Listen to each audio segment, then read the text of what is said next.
Endelee kumshukuru Mungu sana kwa ajili yenu na kwa namna ambavyo ameendelea kuwatunza, kuwalinda na kuwapigania. Tumsifu Yesu Kristo.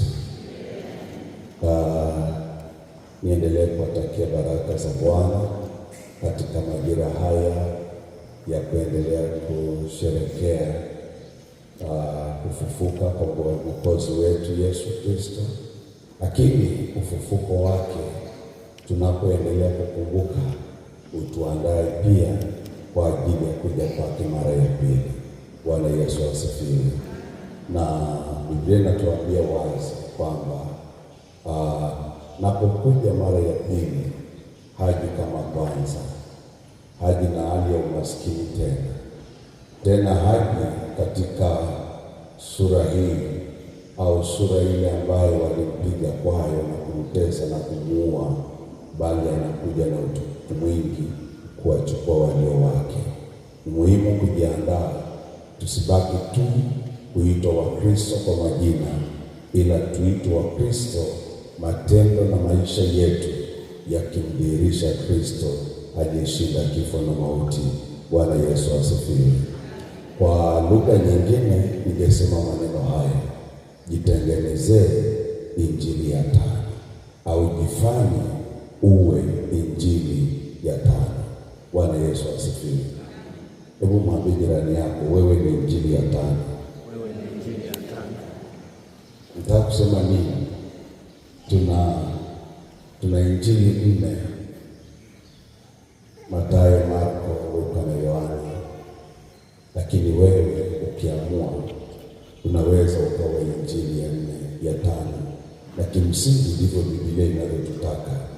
Wewe kwa maisha yako, kwa mwenendo wako, kwa maneno yako, kwa matendo yako, watu wakikutazama wamuone Kristo, waione injili kwenye maisha yako. Bwana Yesu asifiwe. Maisha yetu, kama matendo yetu, kama tunavyoishi katikati ya watu wengine, kama tunavyoishi katikati ya jamii, kama tunavyoishi pale ofisini, pale kwenye biashara, pale kwenye familia, kama maisha yako sio injili, basi umepoteza mwelekeo, umepoteza dira. Mara nyingi tumekuwa na sura ya kanisani na sura ya nje ya kanisani. Kanisani tunaweza tukawa wanyenyekevu sana, lakini nje ya kanisani hatuko hivyo. Na wakati mwingine Mungu anaruhusu makusudi, siku unakuja unalipuka kanisani. Mwaka jana Minja amesema tuna mitaa mitano na usharika ni kituo cha 6 na vituo 6, na ambavyo nusu yake lazima tuvihudumie leo. Lakini moja ya kituo mwaka jana, wakati wa Christmas, ile Christmas ya pili, kwa na ubatizo, na wakati tunaendelea kubatiza, mtoto mmoja alikuwa msumbufu sana. Mama yake akavua ile sura ya kanisani akaileta ile ya mtaani, mpaka yeye mwenyewe alishtuka, akaweka mikono kichwani, maana alifikiri yuko mtaani. Bwana Yesu asifiwe. Yaani alivyoongea, matusi aliyoporomosha kwenye ibada.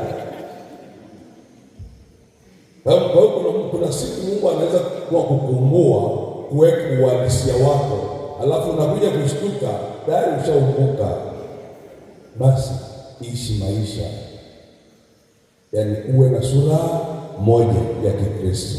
Bwana Yesu asifiwe. Itakusaidia sana kuliko kuja kuathirika baadaye. Lakini si hivyo tu, hata huko mtaani kuna watu wanaweza yule mama kweli wa kwetu wa kanisani. Haleluya. Bwana Yesu asifiwe sana. Mungu atusaidie sana na aendelee kutuwezesha, lakini zaidi kama kanisa tuendelee kushikamana kwa ajili ya kuendelea kujenga ufalme wa Mungu, na Mungu wetu aendelee kutukuzwa katikati yetu. Msizimie moyo, mtalipwa kwa wakati na kwa majira yake. Fanyeni kazi ya Mungu kwa bidii bila kuchoka wala kukata tamaa kwa ajili ya utukufu wake. Tumsifu Yesu Kristo.